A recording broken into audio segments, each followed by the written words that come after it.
Oke. Full screen kan aja, Bu.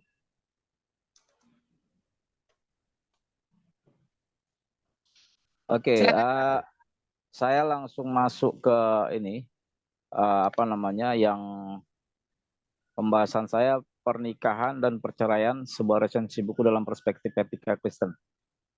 Berikutnya, Bu.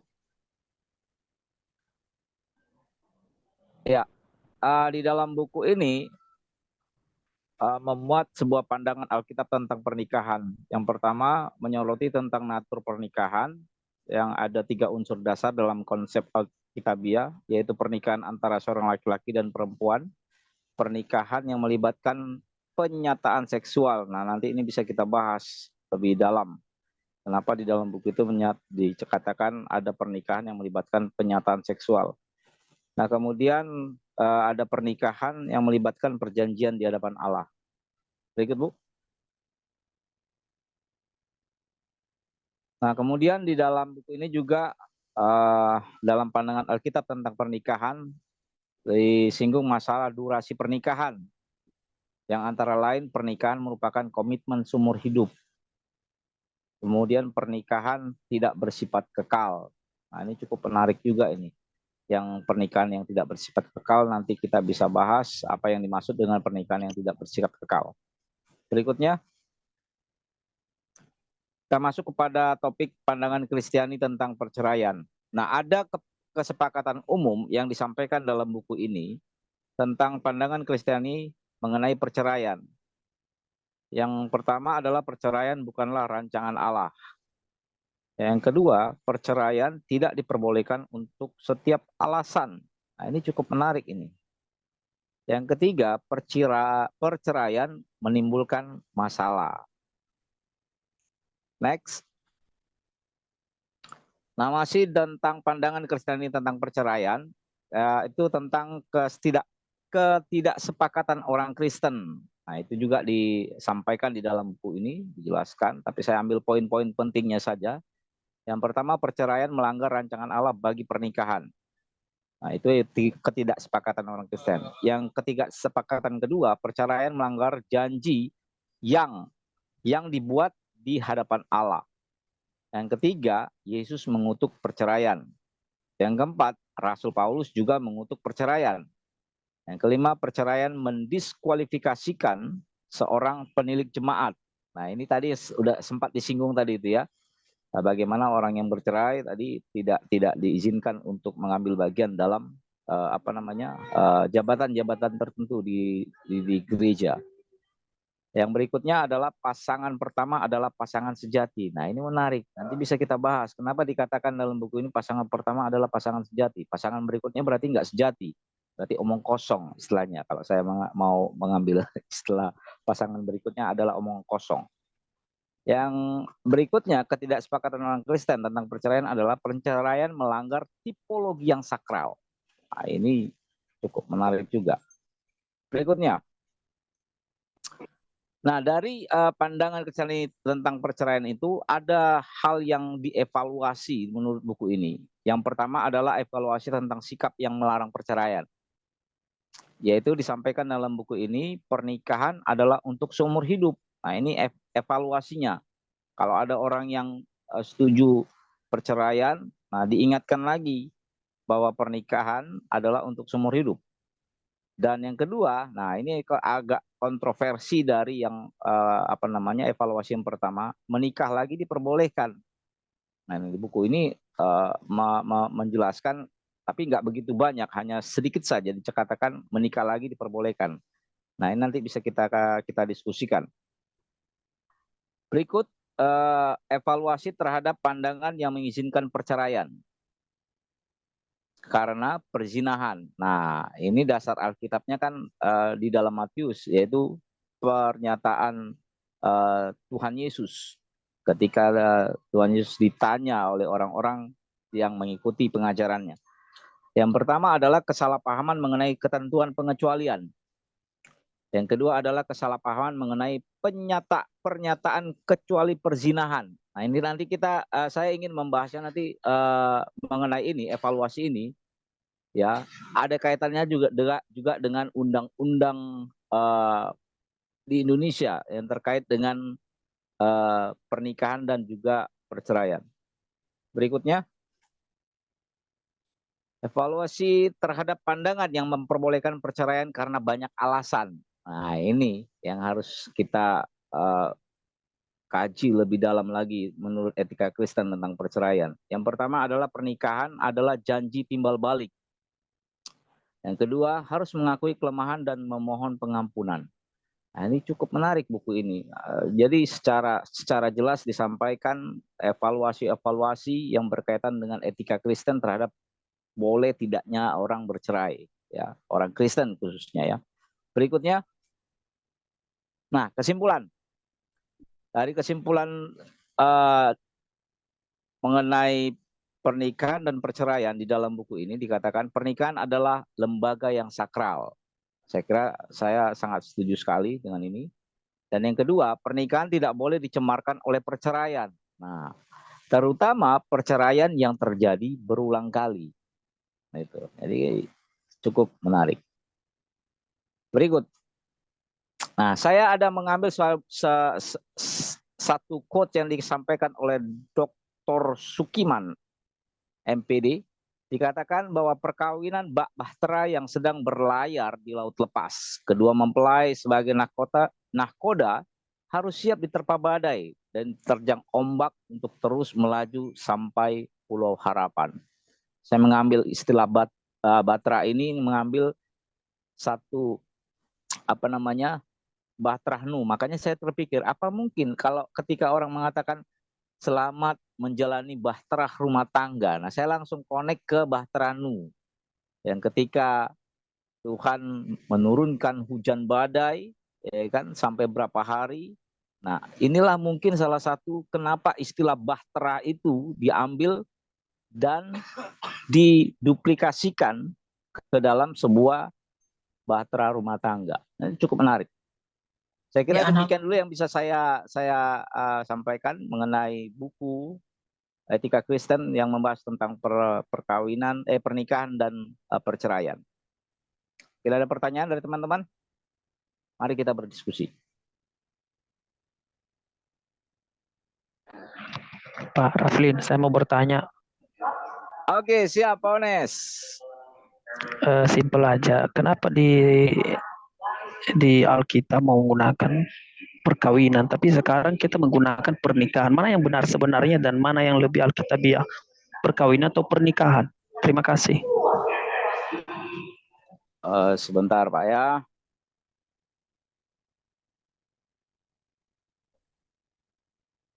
Nah, kalau saya perhatikan di Alkitab menggunakan kata perkawinan, sedangkan sekarang kita menggunakan istilah pernikahan. Begini Pak, yang saya tangkap adalah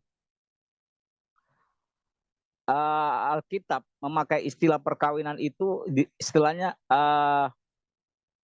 mengibaratkan sebuah hubungan yang bukan, tapi kita jadi gini dulu ya, harus kita arahkan pikiran kita bukan kepada sesuatu. Kalau perkawinan ini kan diarahkan kepada perkawinan hewan, ya bukan seperti itu. Alkitab tidak mengadopsi seperti itu. Tetapi yang saya tangkap adalah kenapa Alkitab memakai istilah perkawinan bukan pernikahan. Yang saya tangkap adalah bahwa penulis ingin memastikan bahwa hubungan antara laki-laki dan perempuan itu merupakan satu kesatuan yang suci, yang nggak bisa disamakan dengan makhluk-makhluk lain.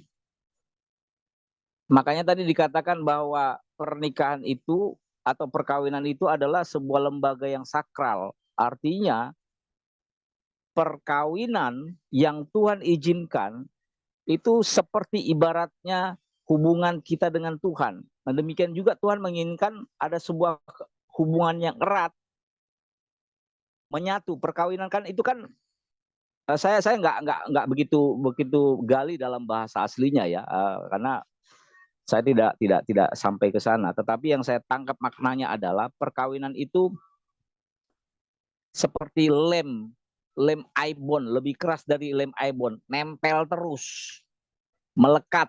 Nah, istilah yang saya pakai adalah perkawinan itu melekat, memiliki arti melekat. Nah, kalau pernikahan sekarang dikatakan diganti, itu adalah sebuah perubahan bahasa menurut saya.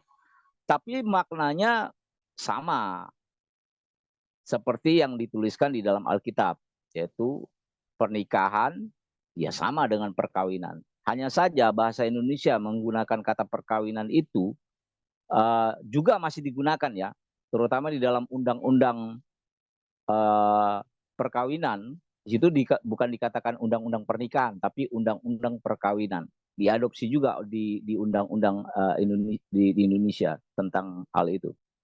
Nah, seperti yang saya katakan tadi, perubahan kata perkawinan kepada pernikahan menurut beberapa pandangan orang mungkin ini bahasa perkawinan ini lebih identik kepada ke makhluk lain, khususnya hewan atau binatang. Makanya digunakan istilah, apalagi gereja sekarang memakai istilah pernikahan. Nah, supaya apa? Menghilangkan pemikiran negatif tentang perkawinan. Itu Pak Ones.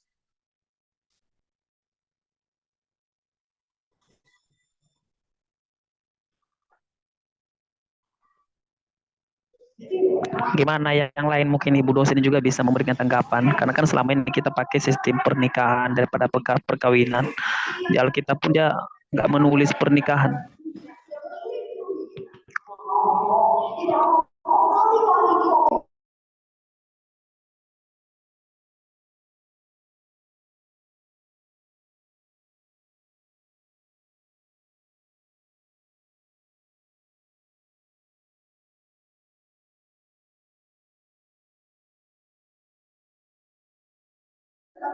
Itu masih unmute. Lo Ibu itu masih di unmute. Iya, sorry. Ya, silakan kalau ada yang punya informasi tentang kenapa dalam Alkitab menggunakan kata perkawinan bukan pernikahan, atau memang ada kata pernikahan. Saya sejujurnya juga belum meriksa secara detail ya. Kenapa di Alkitab itu disebut pernikahan dan sekarang justru menggunakan kata pernikahan. Kalau orang Batak orang kawin nggak nikah katanya. Kalau suku tertentu ya, kalau di suku Batak itu ngekawin di beda, udah kawin dia. Oh mau kawin dia, bukan mau nikah. Kalau orang Batak ya, bukan pernikahan disebut, mau kawin gitu. Ya kan? Jadi kayaknya konsisten dengan bahasa Alkitab orang Batak. Nggak tahu suku yang lain. Kalau kamu suku Nias bagaimana? Menggunakan kata nikah atau kawin? Kebanyakan sih nikah atau kawin, tergantung Bu. Oh, tapi pada umumnya apa? Nikah. Nikah ya. Kalau kita orang Batak biasanya itu loh Bu, nikah itu dibilang sama cowok. Terus kalau gitu. Beda lagi. kawin itu kayak dari cewek gitu. Oh, Tapi pemerintah itu Bu, istilahnya undang-undang perkawinan. ya, saya mau bilang itu tadi. Kalau di pemerintah juga dia bukan menyebutnya undang-undang pernikahan, bukan, Ya. tapi undang-undang perkawinan. Ya. Gitu. Nah, secara eksegesis ya, kata pernikahan memang perkawinan itu saya belum teliti lebih jauh ya. Jadi saya tidak bisa menjelaskan secara lengkap. Silakan Bapak Ibu yang saya juga baru kepikiran pertanyaan si Ones tuh. Oh iya ya, kenapa sekarang tuh pernikahan gitu ya, bukan perkawinan. Tapi kalau tadi saya sebut suku saya, orang Batak, nih ada orang Batak ya di sini. Menyebutnya juga kawin, perkawinan. Jadi bukan pernikahan. Orang Manado. Mungkin saya bisa tambahkan sedikit. Jadi memang ada sedikit perbedaan, tapi maknanya sebenarnya sesungguhnya esensinya yang saya maksudnya adalah itu maknanya sama. Tetapi saya ada dapat ini. Jadi ada perbedaan antara arti perkawinan dengan pernikahan. Nah, perkawinan itu dikatakan menurut Kamus Bahasa Indonesia adalah membentuk keluarga dengan lawan jenis, bukan sesama jenis ya. Membentuk keluarga dengan lawan jenis atau melakukan hubungan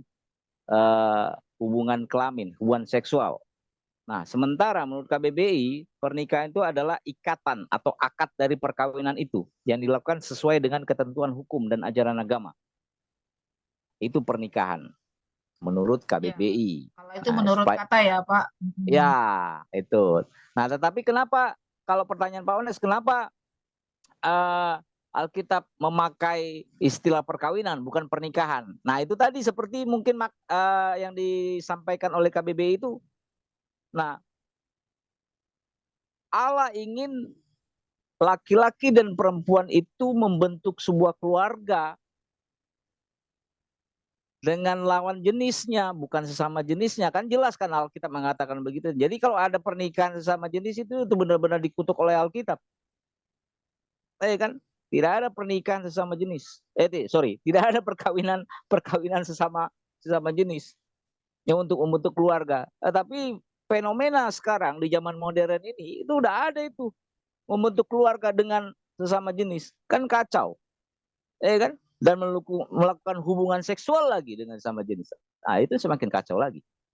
Dan ngomong-ngomongnya, udah hamil lah gitu. Nah, saya harus ambil satu case-nya adalah apa yang dilakukan oleh salah satu artis dan juga salah satu kayak inilah yang dia melakukan transgender kemudian menikah dengan orang luar negeri, dengan lelaki luar negeri, dan diisukan dia sedang hamil gitu.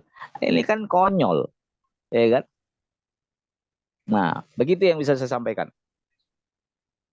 Iya, jadi di dalam undang-undang pun disebutkan ya, Undang-Undang Nomor 1 Tahun 1974 bahwa dikatakan di sana itu adalah juga perkawinan, bukan pernikahan, ikatan lahir batin antara laki-laki dan seorang perempuan sebagai suami istri untuk membangun rumah tangga. Nah, secara teologi saya belum teliti ya, nantilah kita cek. Saya harus katakan itu karena mungkin karena saya belum menikah ya, jadi saya nggak kepikiran juga itu kawin atau menikah. Nanti selama ini selalu kawin.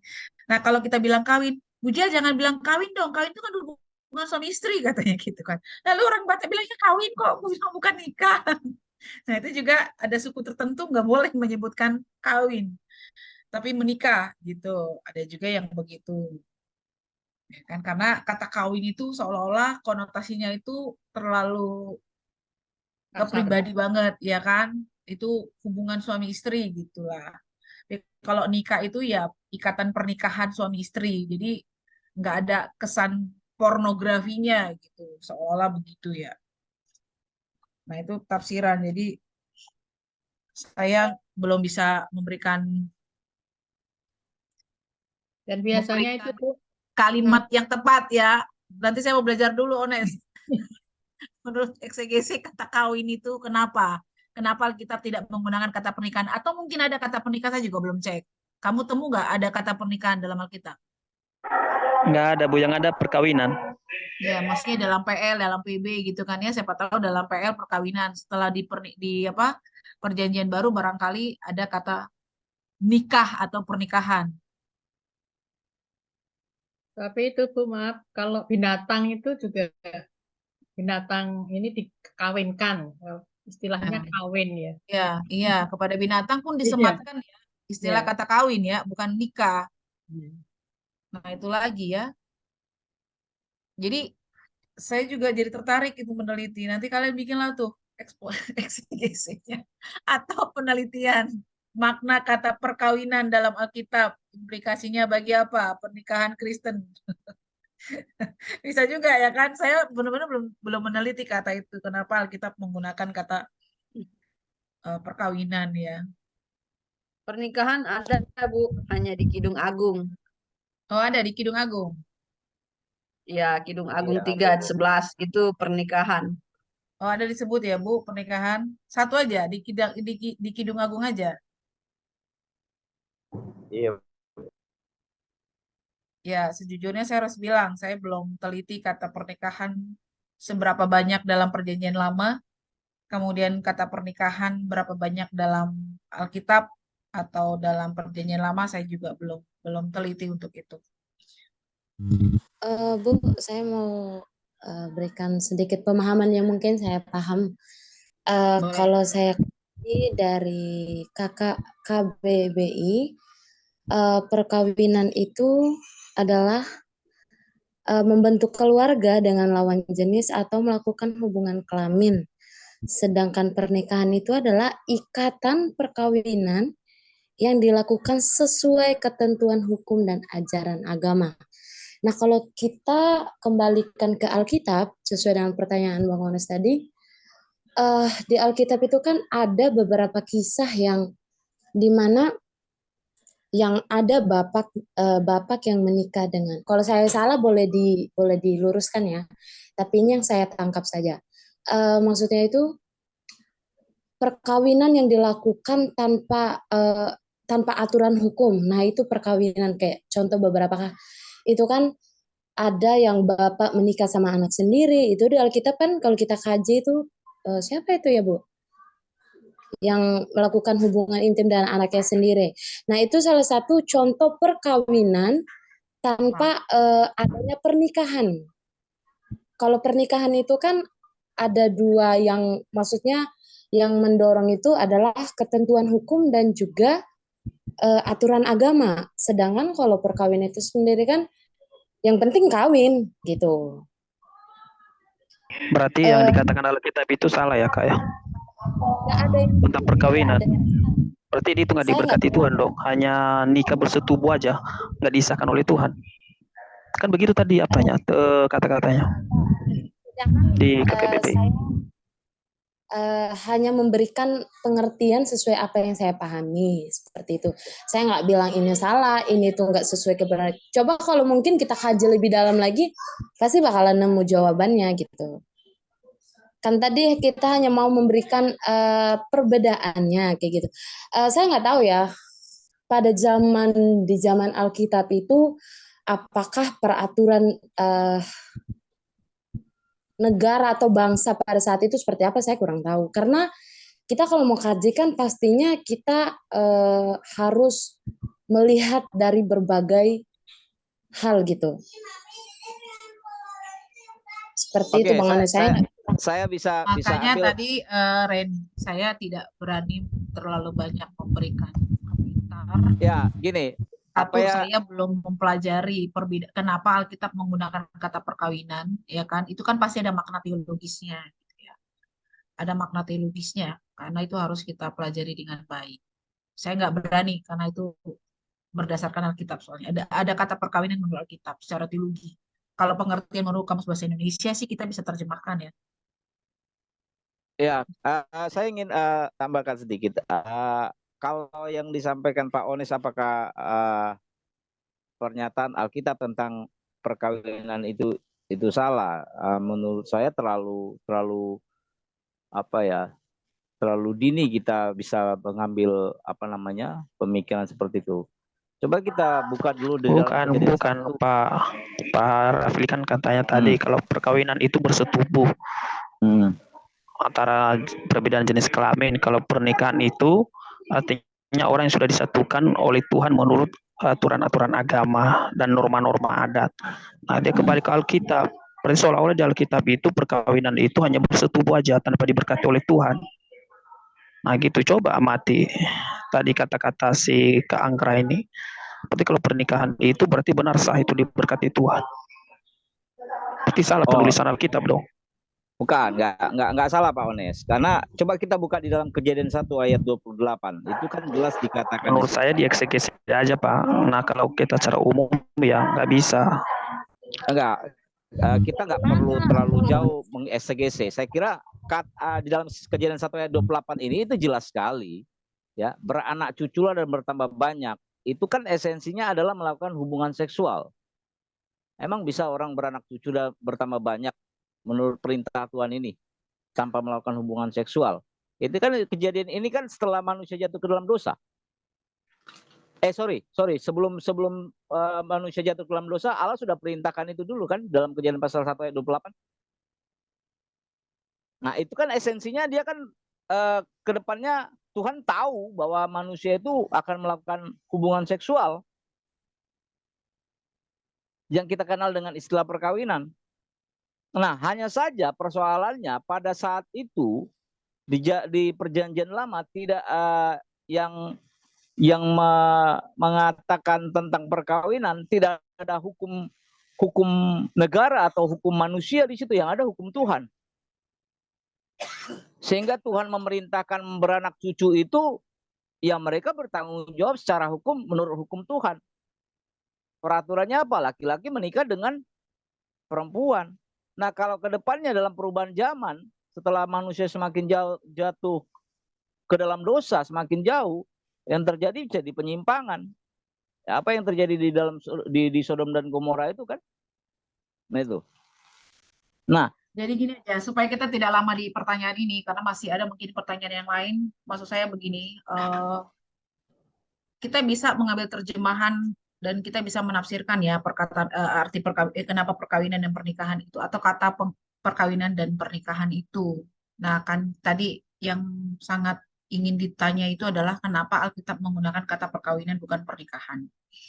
Jadi gini aja, itu PR kita bersama, karena saya sendiri juga sebelum saya eksegese dan mengerti maknanya, saya juga nggak bisa memberikan, maksudnya gini, jawaban yang pasti ya. Kalau tadi kita menggunakan istilah dalam bahasa Batak atau dalam kamus dan lain sebagainya, tadi bisa semua kita sampaikan itu. Nah, kita pending, nanti kita akan coba, atau Ones punya jawaban boleh juga, kalau siapa tahu dia sudah eksegese duluan gitu ya, atau sudah cari maknanya. Boleh juga Ones, kalau memang kamu sudah eksegese, sudah menemukan makna yang sesungguhnya berdasarkan Alkitab, bisa di-share ke kita. Kalau memang belum, sama-sama kita cari. Nah, kita maju karena tadi ada beberapa poin yang perlu kita diskusikan. Saya ada eksegesi, cuman saya nggak bisa jelaskan karena saya lagi ada di seminar, Bu. Mungkin lain waktu. Saya tunggu ya. Saya tunggu. Nanti ketemu mata kuliah saya kita penjelasan eksegesinya ini. Nah, oke, karena ada beberapa poin tadi yang disampaikan oleh Pak Raflin ya, itu menarik juga untuk kita bisa tanya gitu ya. Karena nanti terlalu lama di sini, pertanyaan yang lain masih ada. Silakan, ada yang mau tanya terkait dengan pernikahan dan perceraian.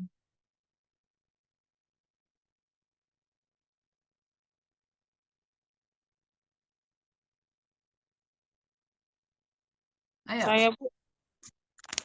Kalau nggak ada yang Silakan, bertanya, saya boleh nanya. Silakan, Bu Grace. Baik, terima kasih untuk kesempatan yang Ibu beri. Saya ingin bertanya, tadi kan membahas tentang pernikahan. Nah, bagaimana kalau yang tentang perceraian? Karena jujur aja hamba-hamba Tuhan pun, bahkan gembala sidang juga, kayak kita lihat yang di online di YouTube, gitu kan, dia menceritakan latar belakangnya dulu begini-begini, dan akhirnya menikah, terus tiba-tiba dan bercerai, lalu kemudian menikah kembali. Nah, kalau seperti pemaparan Pak Raflin tadi, kan kalau sudah bercerai itu tidak memenuhi syarat menjadi seorang diaken atau hamba Tuhan atau pelayan Tuhan. Namun pada masa kini sepertinya itu kayak disahkan, maksudnya diperbolehkan, ditoleransi gitu, nggak apa-apa. Yang penting begini, artinya semakin longgar gitu peraturan itu, atau apa ya, firman Tuhan itu atau etika dalam pelayanan itu kayak semakin dilonggarkan. Padahal sebenarnya firman Tuhan kan sudah tahu sama-sama kita semua bahwa apa yang dipersatukan Allah tidak boleh diceraikan oleh manusia. Kecuali maut, hanya maut. Kalau yang lain-lain, KDRT apa segala macam itu tidak ada pengecualian. Nah, jadi itu pertanyaan saya. Bagaimana jika yang bercerai itu hamba Tuhan? Seharusnya kan tidak boleh melayani. Tapi kenapa sekarang justru kayaknya menjamur hamba-hamba Tuhan? Ya memang tidak banyak sih, tapi setidaknya satu orang pun dia tapi berpengaruh, apalagi khotbahnya kayaknya powerful, spiritnya keren gitu, tapi padahal basicnya atau latar belakangnya dia bercerai dengan istri suaminya, seperti itu. Terima kasih. Nah, kalau kita mau saklek, atau gak usah kita lah, kalau secara general gereja mau saklek, bisa saja tidak ada seorang pun yang bercerai ya naik ke atas mimbar, apalagi menyampaikan firman Tuhan. Kalau kita mau saklek. Tetapi kan keputusan masing-masing gereja itu berdasarkan pertimbangan-pertimbangan yang mungkin cukup sulit ya diambil oleh mereka. Pertimbangannya apa? Salah satu, mereka harus membuat pertimbangan kalau dari sisi teologinya, kemudian dari sisi humanisnya. Nah ini kan mereka nggak bisa semerta-merta. Karena apa? Alkitab itu, makanya tadi, konsentrasi Alkitab itu dan ajaran Tuhan Yesus itu kembali, kan hanya satu, kasih. Ya kan? Ya kalau sudah berbicara tentang kasih, nggak usah lagi ingat masa lalunya dia. Tetapi kan kita tidak bisa memaksakan, oh gereja kamu harus ini dong, konsen kepada hukum kasih. Nah siapapun yang berbuat dosa di masa lalunya, ya kamu harus berikan kesempatan dia untuk bertobat, menunjukkan eksistensinya dia ke jalan Tuhan. Kan kita nggak bisa memaksakan gereja begitu, betul tidak? Atau kita punya otoritas untuk memaksakan gereja, woi kamu nggak boleh begitu. Oh enggak, menurut saya enggak. Nah itu kembali lagi kepada gereja, kebijakan gereja, atau mungkin mereka memuat ADART-nya, bahwa kalau misalnya orang yang sudah punya case perceraian tidak bisa naik ke atas mimbar, bolehnya di bawah mimbar, misalnya menjalankan kantong persembahan. Nah itu masing-masing gereja punya ADART-nya, setahu saya ya, baik itu gereja besar maupun gereja kecil. Nah itu mereka punya ADART-nya. Kalau memang ada 1-2 gereja yang mengizinkan untuk dia naik ke atas mimbar, nah itu lagi ada pertimbangan etis mungkin ya yang mereka lihat dari sudut satu teologinya yang memegang teguh tentang ajaran Tuhan Yesus, yaitu ajaran kasih. Yang kedua humanisnya. Nah ini mungkin dikolaborasikan gereja-gereja tertentu untuk menerima orang-orang yang bercerai untuk pelayanan di atas mimbar. Saya kira begitu. Baik, terima kasih, Bang. Hanya begini, kalau kita perhatikan kan seperti yang misalnya kayak dikatakan tadi bahwa kalau di atas mimbar mungkin tidak boleh, ya berarti di bawah mimbar. Cuman tergantung sinode gereja masing-masing. Hanya jika kita lihat secara firman Tuhan, secara teologis, itu kan sepertinya membuat atau apa ya, menurunkan spirit, mentransfer spirit. Karena jangankan bercerai, sedangkan pelayan Tuhan aja tidak boleh merokok, tidak boleh mabuk, dan lain-lain gitu. Jadi mungkin apabila ada gereja yang mentolerir hal ini, ya saya kurang tahu ya. Cuman menurut pribadi saya, seandainya dipertemukan dengan kasus seperti ini, mungkin harus ditindak tegas atau mungkin apa namanya ya. Apalagi kalau misalnya dia, mohon maaf, cerai hidup, itu kan sesuatu yang tidak sesuai dengan firman Tuhan. Mungkin seperti yang Abang bilang tadi, memang lebih baik dia jangan berbicara menasehati umat. Bagaimana berbicara untuk hidup rukun, misalnya ada jemaat dalam yang mau diberkati, pemberkatan nikah, padahal dia sendiri seperti itu, kan saya rasa kurang cocok gitu. Jadi memang kayaknya lebih baik mungkin di pelayanan yang standar aja, kayak penerima tamu dan lain-lain gitu. Menurut saya setuju sih. Terima kasih. Tapi begini, coba kita renungkan bersama-sama. Saya tidak memihak orang yang bercerai bisa naik ke atas mimbar. Saya juga tidak melarang orang yang bercerai harus hanya di ini saja, di bawah pelayan, di bawah mimbar. Coba kita ambil satu kasus Benny Hinn. Tahu Benny Hinn? Pernah kenal nama pendeta besar Benny Hinn? Apa yang terjadi dengan dia? Skandal perselingkuhan yang tidak banyak orang tahu. Kita tahu bagaimana Benny Hinn melakukan khotbah-khotbah yang luar biasa, yang penuh mukjizat. Akhirnya begitu kena skandal, dia beberapa tahun kan nggak pernah kelihatan tuh nongol. Tetapi apa yang dia lakukan selama masa dia tidak nongol itu? Dia bertobat penuh, bersungkur di kaki Tuhan, Nah, kemudian ketika ada gereja yang melarang dia karena dia terkait dengan kasus perzinahan, skandal, begitu. Kemudian kita nggak mengakuinya. Nah, sekarang begini, ketika kita mendengarkan firman Tuhan, yang kita lihat orangnya atau firman Tuhannya. Ini saya bukan membela ya, tapi saya membawa kita kepada pemikiran-pemikiran yang positif, gitu. Yang kita lihat dan kita dengar firman-Nya atau kita lihat orangnya. Kalau kita melihat orangnya, sampai kapanpun kita tidak akan pernah ketemu dengan firman Tuhan-Nya. Tetapi kalau kita lihat firman Tuhan-Nya, kita pasti ketemu dengan orangnya bahwa dia adalah orang yang dikasihi Tuhan dan diberikan kesempatan untuk bertobat.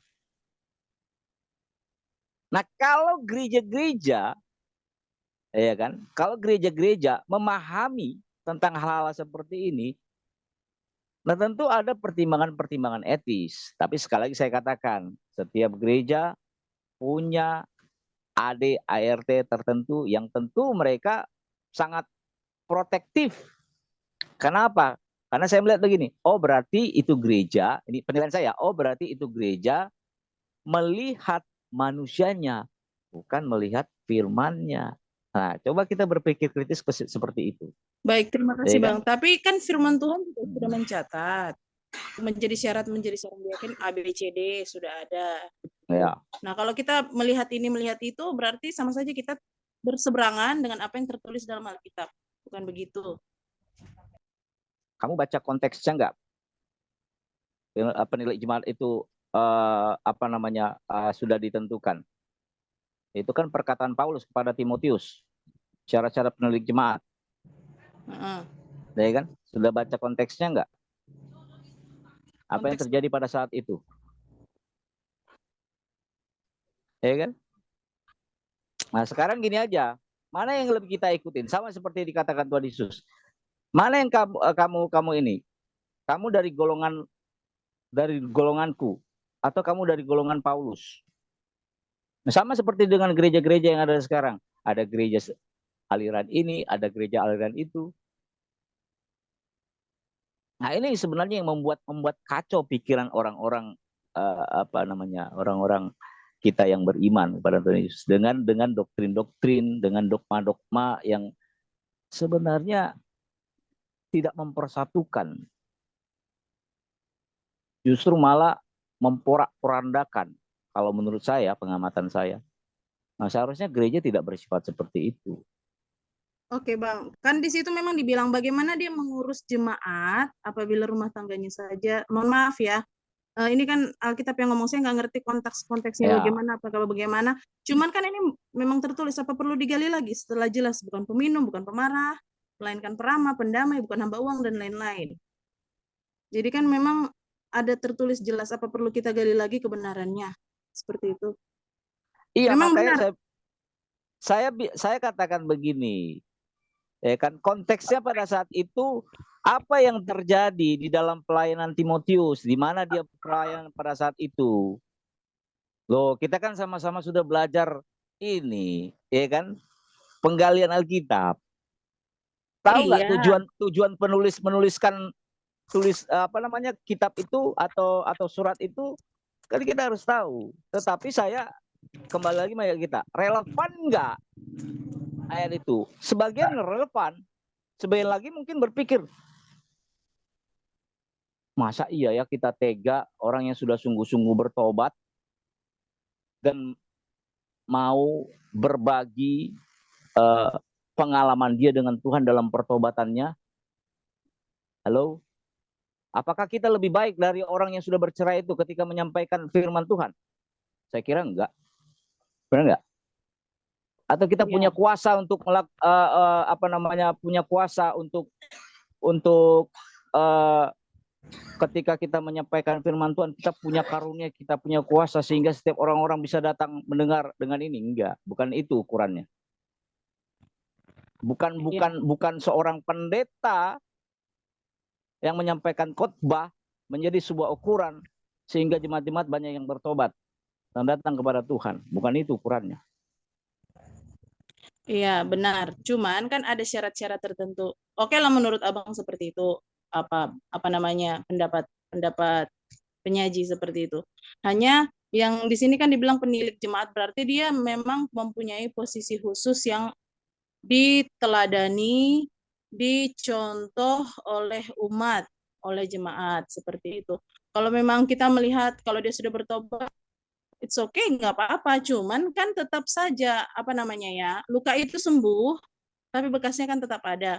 Kalau memang dia bisa mengapa namanya ya, mengkhususkan diri atau membuat statement atau dari perbuatannya begini loh. Walaupun saya banyak kekurangan, tapi tolong jangan dicontoh atau bagaimana ke depannya. Saya rasa nggak apa-apa. Cuman itu kan sudah mulai apa ya? Kalau seandainya saya sendiri gitu melihat kok bisa ya gitu. Memang walaupun sudah bertobat gitu Bang.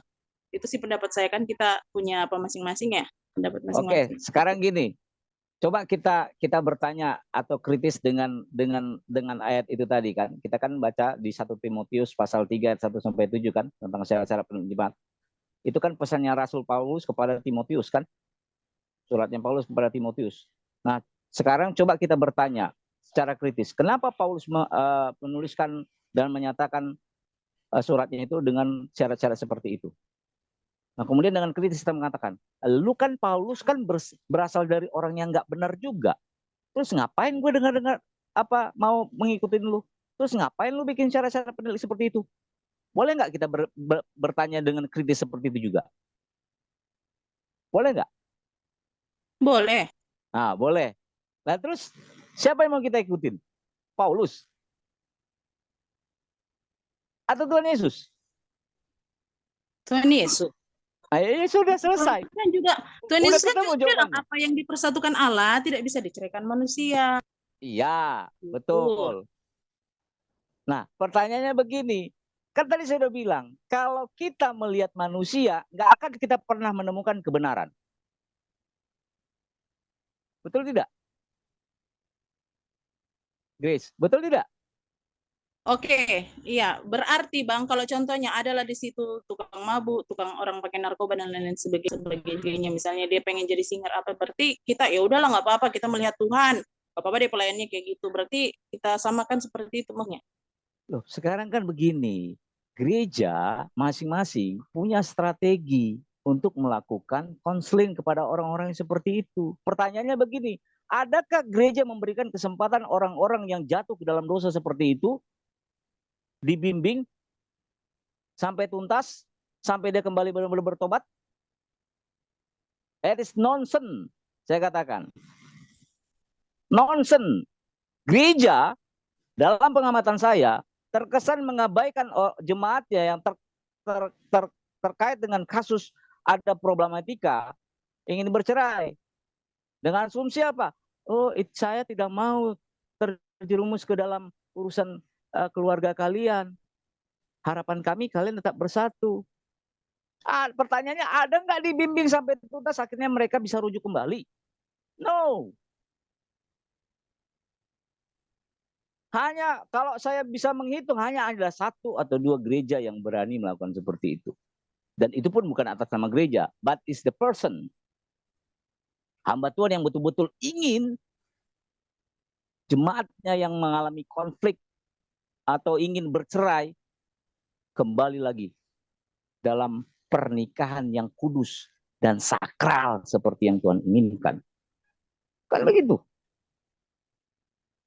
Nah, tadi lagi maka saya akan kembalikan. Setiap gereja punya pertimbangan-pertimbangan etis untuk mengizinkan orang yang punya permasalahan dengan perceraian, cerai hidup. Gitu. Jadi kita garis bawah ya di situ ya Pak. Tergantung kembali kepada aturan gereja gitu ya. Iya. Nah, problemnya ya tadi ya, kenapa akhirnya seperti Bu Reni bilang, seakan-akan gereja sekarang banyak kompromi kan gitu ya. Nah, itu pandangan Ibu Reni, membiarkan atau memberikan kepada mereka-mereka yang menurut tadi ada persoalan-persoalan etika. Oke, silakan. Satu lagi yang mau bertanya. Ya, Bu, mau tanya, Bu. Oh, Ibu Nini, Boleh ini tanya? silakan. silakan. Tapi Ini saya nggak lebih sepertinya pakar dari Bu Nini ya. Pak Raflin, sepertinya ini konteksnya adalah eh, tidak boleh cerai itu karena melewati pernikahan pemberkatan di gereja. Nah, sekarang misalnya ini ya, ada orang suami istri tidak menikah atau pemberkatan di gereja. Ya. Kemudian dia masuk ke agama Kristen. Sesudah itu, sebelum masuk dia sudah bercerai. Begitu masuk ke Kristen, salah satu dari suami atau istri itu menikah. Kemudian dia itu sekolah teologi dan akhirnya menjadi pendeta. Nah, itu kasus perceraian seperti ini itu diperbolehkan tidak? Artinya orang ini yang sudah sekolah teologi dan jadi pendeta bisa tidak? Atau bertentangan dengan yang tadi pernikahan itu karena tidak boleh cerai karena memang ini pemberkatan di gereja. Tapi orang ini kan belum Kristen, tetapi sudah pernah menikah. Berarti Ibu, maksud Ibu gini ya. Ada orang yang dari seberang, dulunya pernah bercerai. Ya. Kemudian dia menikah lagi dan memiliki iman percaya kepada Tuhan Yesus. Lalu kemudian dia sekolah teologi, memimpin jemaat, akhirnya memimpin jemaat begitu, dipercayakan memimpin jemaat. Nah, apakah kasusnya sama? Istilah perceraian ini kasusnya sama dengan yang beberapa saat ini dibicarakan oleh Pak Raflin ini. Ini kan kalau pembicaraannya adalah pernikahan tidak boleh cerai. Oh iya, karena percaya Yesus Kristus. Alkitab tidak mengajarkan perceraian. Tetapi kalau sebelum itu dia bercerai dan masuk dalam lingkup ini, nah apakah sama ini persoalan perceraiannya? Kalau menurut kalau yang Ibu maksud adalah, loh dia kan pernah bercerai, kemudian diizinkan memimpin jemaat, ya sama saja menurut saya. Tapi kalau Ibu lihat, kalau saya mengamati runutan kenapa dia bercerai, ya sebelum dia percaya kepada Tuhan Yesus atau mengaku iman dia sebagai orang Kristen, ya kan? Nah kita runut lagi kepada undang-undang Indonesia atau alasan-alasan dia bercerai pada saat itu. Nah, pertanyaan saya begini, dia itu cerai hidup atau cerai mati? Cerai hidup. Cerai mereka hidup. Punya anak. Ya, berarti dasar imannya dia belum dia ketahui tentang perceraian. Berarti boleh bercerai. Loh, saya tidak mengatakan boleh bercerai. Enggak, saya nanya, kasusnya sama tidak? Perceraian sebelum dan perceraian sesudah pernikahan pemberkatan gereja. Begini Bu ya, saya yang sepemahaman saya, ya, saya udah baca ini berulang kali tentang perceraian. Menurut Alkitab, menurut pandangan beberapa penulis jurnal gitu, ujung-ujungnya sama, nggak boleh. Tetapi dari sisi humanis, orang-orang humanis, ya kan, ada pertimbangan-pertimbangan etis. Makanya mereka setuju. Sama seperti yang beberapa waktu lalu disampaikan Bu Reni, gimana kalau dia melakukan perselingkuhan, KDRT, atau enggak membiayai, menafkahi istrinya, ya kan?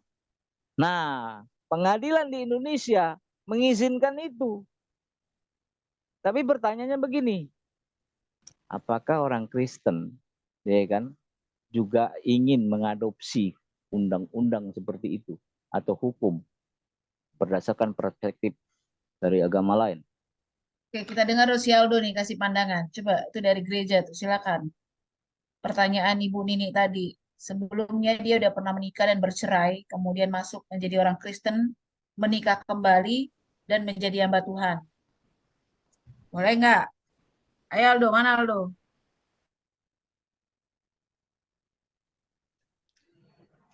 Ya, saya ini sedikit kisah nyata ya. Karena ada teman saya, dia itu ikatan dinas sebelumnya. Dia cewek ya, memang agak cakep lah. Nah, dia ikatan dinas, dia tamatan sekolah teologi. Terus dia dinikahi Cakep sama aja ini. katanya. Oh, dengar dulu, Bu. Dengar dulu, Ibu. Belum selesai. Nah, dia ini masih ada ikatan dinas ya. Terus dia dinikahkan sama ini, dudanya ini polisi. Nah, akhirnya dia berseteru dengan kampusnya sampai ke jalur hukum. Nah, akhirnya ya sampai sekarang mereka yaitu belum berdamai karena peraturan dari kampus kayak gitu. Yang memang kita udah tahu kan kok kok nikah cerai itu nggak boleh. Terus dia melanggar, dia nikah sama duda pula. Nah, jadi sudut pandang saya ya memang tidak boleh. Yang pasti harus nikah cerai hidup, cerai mati. Nah, baru bisa nikah. Jadi kok sudut pandang saya seperti itu sih. Kalau misalnya dia masih hidup ya tidak boleh. Karena kita tahu kebenaran. Ya, nyimak pertanyaan kalian berarti. Iya. Jadi sebenarnya sangat sederhana menjawab itu. Yang disebut tidak boleh bercerai kan dalam pernikahan Kristen. Ya kan? Benar nggak? Ya, ya, Bu. Dalam pernikahan Kristen di mana kita berbicara tentang apa yang dikatakan oleh Alkitab. Bahwa tidak boleh bercerai mereka yang sudah diberkati di gereja, mereka yang sudah menyatakan janjinya di hadapan Tuhan dan jemaat sampai maut memisahkan. Itu kan ya, janji nikah ya, benar nggak? Janji Betul. nikah dalam pernikahan Ya, betul. gereja. Nah, Betul, pertanyaan betul. Ibu Nini tadi kan adalah kasusnya mereka sudah menikah, ada salah satu di antara mereka si orang yang disebutkan tadi sudah menikah tapi belum menjadi orang Kristen. Nah, itu yang digarisbawahi maksud saya, belum menjadi orang Kristen dan tidak pernah diberkati secara gerejawi. Betul ya, Bu Nini ya? Ya, ya, betul. Tidak pernah diberkati secara gerejawi, mereka bercerai. Nah, kalau kita mau bicara hukum agama yang di luar sana, ya kita nggak ngerti. Mereka mungkin boleh bercerai, tapi kita bicara berdasarkan apa yang disampaikan oleh Alkitab. Tidak boleh bercerai. Nah, kemudian orang yang disebutkan tadi ini masuk Kristen dan menikah kembali. Setelah itu dia sekolah teologi dan menjadi hamba Tuhan. Boleh nggak? Karena dia menikah sebelumnya bukan pernikahan di dalam gereja, ya nggak ada masalah. Begitu dia sudah menikah, memutuskan menikah kembali, dan diberkati secara sah menurut hukum gereja, itulah yang diterima pernikahan yang benar. Nah, kalau dia bercerai lagi, nah itu jadi persoalan yang lain. Tapi tadi pertanyaan Ibu Nini kira-kira begitu ya, Bu ya? Iya, iya, betul, Bu. Ya kan? Dan dia melayani. Nah, dia punya masa lalu. Sama seperti tadi, Paulus punya masa lalu sebagai pembunuh. Tapi ketika dia menyatakan diri bertobat, ya kan? Dia melayani. Makanya Paulus bilang kalau kamu mau menikah ya menikah, kalau mau kalau nggak menikah ya nggak usah menikah, jangan bikin permasalahan terhadap dirimu sendiri. Jadi maksudnya itu pertanyaan Ibu Nini tadi.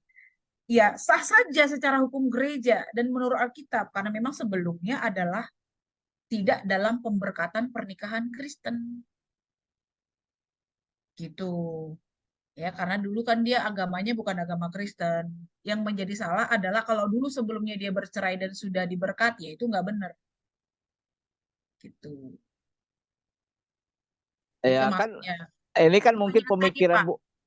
pemikiran Bu Nini tadi itu kan berpikir, loh pokoknya kalau orang yang udah bercerai nggak boleh Jadi jemaat. Pak Raflin yang saya lihat sama pertanyaannya, maksudnya saya tidak sedang saya sebagai orang yang gini punya saya punya teologi pernikahan sekali seumur hidup. Bukan di sana letaknya. Maksudnya saya mau meluruskan, saya mau menjelaskan supaya teman-teman bisa memahami pertanyaan Ibu Nini ini gitu loh. Saya paham, Bu. Saya paham sebenarnya. Makanya saya katakan, kalau dia sebelum percaya Tuhan Yesus udah pernah menikah, kemudian bercerai, ya mungkin ajaran dia tuh mengizinkan. Tetapi kekristenan tidak mengizinkan perceraian. Dan kalau dia kemudian setelah bertobat, kemudian sekolah teologi, kemudian dipercayakan menjadi hamba Tuhan, ya ini kan sesuatu yang luar biasa menurut Nah, saya. itu yang harusnya Mengambil tadi dijelaskan keputusan. sama Pak Raflin. Iya, Karena nah dari itu makanya tadi. Enggak, pernyataan itu yang nggak terjauh, enggak maksudnya nggak clear gitu loh. Jadi karena bingung begini, Bu, kan. saya coba Nah, compare seperti pertanyaan Grace tadi itu dengan ada syarat penilik jemaat harus seperti ini, seperti itu. Nah, saya coba masuk ke situ. karena ini Tetapi kasusnya berbeda, Pak. Kalau Ibu Grace tadi mengatakan adalah itu pernikahan di dalam gereja. Mereka sudah menikah secara sah, secara gerejawi gitu loh, hukum gereja, kasus itu. Nah, kalau yang Ibu Reni, ini adalah kasusnya mereka belum pernah menikah secara gerejawi. Gitu. betul. Nah, tapi begini, Bu. Kita bisa ngejamin nggak bahwa semua gereja mau menerima hal seperti itu? Menurut saya enggak. Bukan Karena di yang situ dilihat apa? pertanyaannya, Pak. Jadi bukan di situ pertanyaannya. Kita kan sekarang belajar teologi ya. Umum, pertanyaannya Jadi umum. letaknya bukan di sana. Pertanyaan tadi mari bisa kita jawab adalah sangat diterima. Why? Karena mereka kan belum pernah menikah. Si orang yang disebutkan oleh Ibu Nini ini belum pernah melakukan pernikahan secara Kristiani atau secara hukum gereja gitu loh maksudnya. Jadi kalau dia kalau tadi bagaimana nih menurut para Rafli kan gitu pertanyaannya. Ya kan? Ya sebenarnya nggak ada masalah karena dia sudah menyatakan diri menjadi orang percaya dan menikah kembali yang diberkati. Lalu kalau kemudian dia memutuskan menjadi hamba Tuhan dan memimpin gereja, tentu nggak ada masalah secara aturan gereja gitu loh maksud saya. Iya, maksud saya gini, Bu. Saya luruskan dulu. Kalau semua pemikiran-pemikiran teologisnya pernikahan harus pernikahan Kristiani, semua pasti setuju.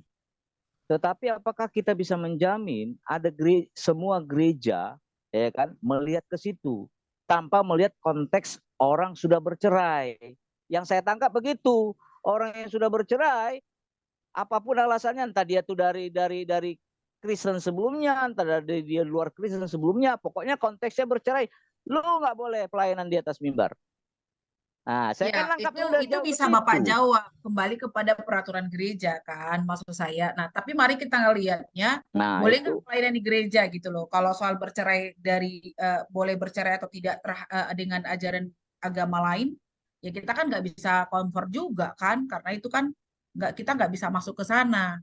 Yang kita mau bicara adalah bagaimana menurut Alkitab, bagaimana menurut ajaran gereja kasus-kasus yang seperti ini tadi gitu loh. Kita sebagai orang akademisi, selain juga kita adalah sebagai teolog maksud saya. Jadi bukan berdasarkan gereja-gereja lain. Nah, kalau Bapak bilang semua kembali kepada aturan gereja seperti Ibu Reni tadi, jawabannya itu benar jawaban Bapak. Yang benarnya apa saya bilang? Walaupun maksudnya semua berpegang kepada Alkitab sebagai sumber kebenaran, bicara tentang dogma, bicara tentang aturan gereja, itu kan kembali kepada sinode masing-masing ya. Gitu loh maksud saya. Ya kan? Bener nggak? Nah, ada gereja tertentu nggak mempersalahkan bahkan menikahkan kembali, ada. Ya kan? Nah, lalu kita apakah kita mau bilang itu kita menghakimi dia salah? Kita juga nggak berani bilang menghakimi. Tapi sekarang sama-sama kita berdiri kepada ajaran gereja, ajaran Alkitab yang sebagai sumber kebenaran itu maksudnya. Jadi kita ada pada posisi teologi kita gitu. Terlepas tadi problem yang disebutkan oleh kita dan terlepas dari masalah-masalah yang disebutkan oleh Ibu Reni tadi. Nah, sekarang kita harus punya dasar teologi yang benar maksudnya gitu. Jadi bukan karena teologi, memang kasus-kasus yang Bapak sebutkan tadi betul ada. Ada gereja yang nggak mau peduli juga, ada gereja yang membiarkan jemaatnya seperti itu. Ada yang enggak, walaupun tadi Bapak bilang hanya 2 gereja mungkin yang menuntaskan persoalan ini. Ya kita nggak tahu, kita kan belum bikin survei juga kan begitu ya. Tapi maksudnya kita sendiri harus punya dasar teologi ya, dan berpegang kepada teologi yang bagaimana.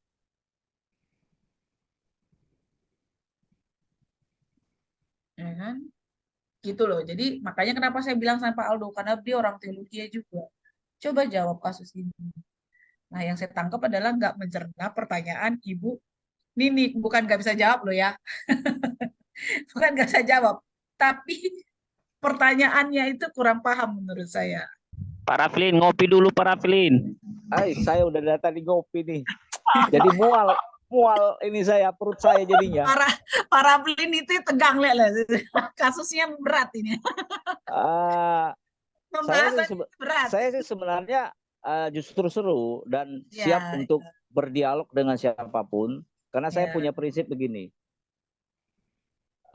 Sama seperti yang disampaikan oleh buku ini, bahwa pernikahan itu, durasi pernikahan itu ya harus seumur hidup. Yes, nggak ada setengah hidup. Benar. Ya. Nah, sama seperti yang disampaikan quote dari Dr. Sukiman itu tadi, ya kan? Orang yang menikah itu ibarat nakoda, seorang nakoda yang mengemudikan bahteranya di laut lepas. Ada badai, ada topan gitu ya kan. Nah, tujuannya apa? Mereka sedang menuju kepada sebuah harapan. Apa harapan mereka? Ya kembali kepada Tuhan lah.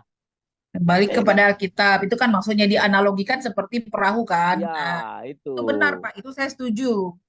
Nah, jadi apapun saya tertarik dengan dikatakan perceraian tidak diizinkan apapun alasannya, itu yang disampaikan oleh penulis itu kan.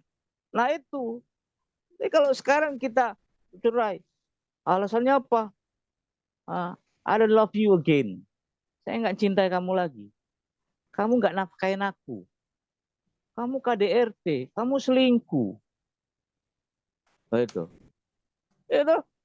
Nah kemudian apakah iman kita kepada Tuhan Yesus yang sudah kita ikrarkan di depan jemaat, bahkan di hadapan Tuhan Yesus, yang pengajaran Tuhan Yesus mengatakan mengampuni 70 kali 7 kali. Artinya apa? Konsisten terus mengampuni. Itu maknanya. Itulah yang terjadi dipegang oleh pernikahan Kristen ya kan? Itu dia. Menyelamatkan pernikahan ya pengampunan. Tetapi dari sisi humanis terus membela perceraian. Karena apa? Ada HAM, hak asasi perempuan yang membelanya. Ada undang-undang yang membelanya. Makanya benar seperti yang dikatakan oleh Tuhan Yesus ketika ada orang yang bertanya kepadanya. Karena kedegilan mula Musa mengeluarkan surat perceraian itu. Nah ini yang dikatakan oleh penulis buku. Ya berbagai banyak alasan ya kan. Itu. Berarti orangnya, kalau saya bisa menangkap, berarti orangnya yang degil. Banyak-banyak alasan. Akhirnya mau pisah. Gitu kan. Degil. Ya oke. Jadi ini memang terjadi perdebatan antar gereja yang nggak selesai ya. Tapi semoga kita ya. Ada lagi. Pak Rafin tadi ada halaman yang mengatakan bahwa pernikahan pertama itu sakral, terus kemudian pernikahan kedua itu apa? Kok menggelitik saya? Ada halaman yang menjelaskan tadi. Oh itu pasangan pertama itu adalah cinta sejati. Terus pasangan kedua? Pasangan kedua menurut saya nih ya kan. Enggak itu di halaman itu tertulis apa tadi? Ya itu tadi Bu. Pernikahan adalah seumur hidup. Terus yang kedua menikah lagi diperbolehkan. Belum, bukan itu Bu, satunya lagi. Kesalahpahaman mengenai ketentuan pengecualian, kesalahpahaman mengenai penyataan kecuali perzinahan. Bukan. Pernikahan pertama itu apa, sakral atau apa, sejati. Nah, terus yang kedua bukan sakral dan sejati, gitu maksudnya atau gimana? Tunggu, saya lihat dulu. Ini pandangan Kristiani tentang perceraian. Ketidaksepakatan orang Kristen. Ada satu bagian yang mengatakan pasangan pertama adalah pasangan sejati. Itu ya Ibu maksud? Iya, terus? Nah, pasangan pertama adalah pasangan sejati. Nah, saya setuju dengan ini. Terus yang kedua? Kalau pasangan yang kedua, itu enggak sejati, banyak bohongnya. Halo?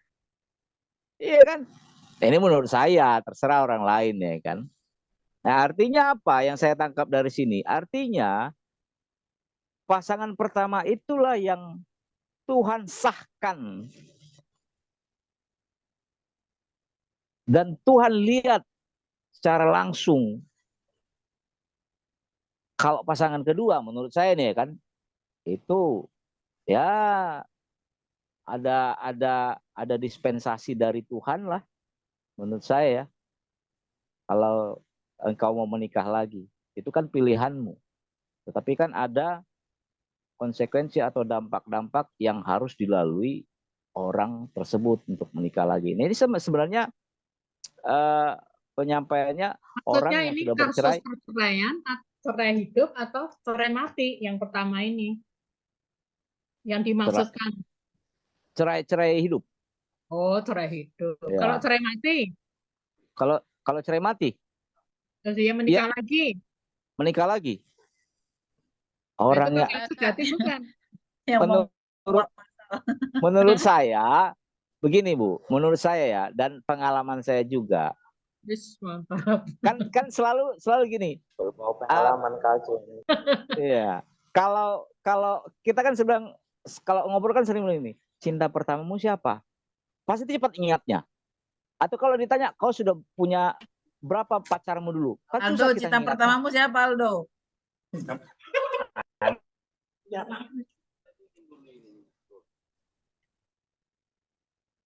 Dia Bu setia. Iya, Setia. itu kan tafsiran ya. Jadi nggak bisa Jadi gitu menjawab Bu, ya? cinta pertama, pernikahan pertama itu sakral. Pernikahan berikutnya itu pernikahan tidak boleh dicemarkan oleh perceraian, terutama perceraian yang berulang kali katanya. Tadi Ya. statementnya. Ya. Udah terjawab Bu? Ini Belum. Yang mana? Yang pasangan pertama itu? Ini misalnya nih ya, ada seorang, ini misalnya tante saya, suaminya udah meninggal, kemudian menikah lagi. Apa itu dimaksudkan cinta kedua yang seperti itu atau Wah, itu perlu diwawancarai Bu, tuh rasa yang pertama nih rasa yang kedua. Wah. Nah, itu kita nggak bisa apa itu nggak bisa generalkan juga rasanya. Tentu begini Bu, ini saya belum punya pengalaman seperti itu ya. Jadi saya coba tidak harus berpengalaman Bu. Ya, saya coba mencerna. Ya Pak Jeffrey ya, jangan sampai itu terjadi. Saya coba mencerna dari cerita beberapa teman juga ketika dia divorce kemudian kembali menikah, ada 1 apa 2 orang teman gitu ya. Nah, saya cerita dengan dia. Kemudian saya ngeletuk tanya, kebetulan nih. Waktu teman saya ini menikah lagi, saya lihat wajah istrinya itu mirip kayak istri pertama. Saya bilang begini, bro, itu istrimu yang kedua tuh mirip kayak istri pertama. Berarti kau nggak bisa melupakan dia. Ya enggak lah katanya. Nah, itu. Nah, tetapi kalau misalnya yang seperti Ibu sampaikan, suaminya sudah meninggal, kemudian menikah lagi, saya yakin bahwa yang pertama itu nggak bisa dilupakan. Tetapi untuk menghargai yang kedua ini, dia berusaha untuk menerima yang kedua ini seperti layaknya yang pertama. Bahkan mungkin ada hal-hal yang harus dia perbaiki juga yang dulu belum dia lakukan, yang dulu dia belum lakukan kepada yang pertama, nah dia lakukan kepada yang kedua. Kemungkinannya ini hanya penelitian wawancara ya Bu. Hanya hipotesis saya aja ya, hanya hipotesa saya saja. Terima kasih. Oke, karena nggak bisa digeneralkan juga rasa itu kan. Betul. Ya, Bapak Ibu terima kasih untuk pertemuan kita udah ada bolak-balik yang Bu udah pada nguap semua nih, Bu udah pada ngantuk nih. Bu udah pada ini.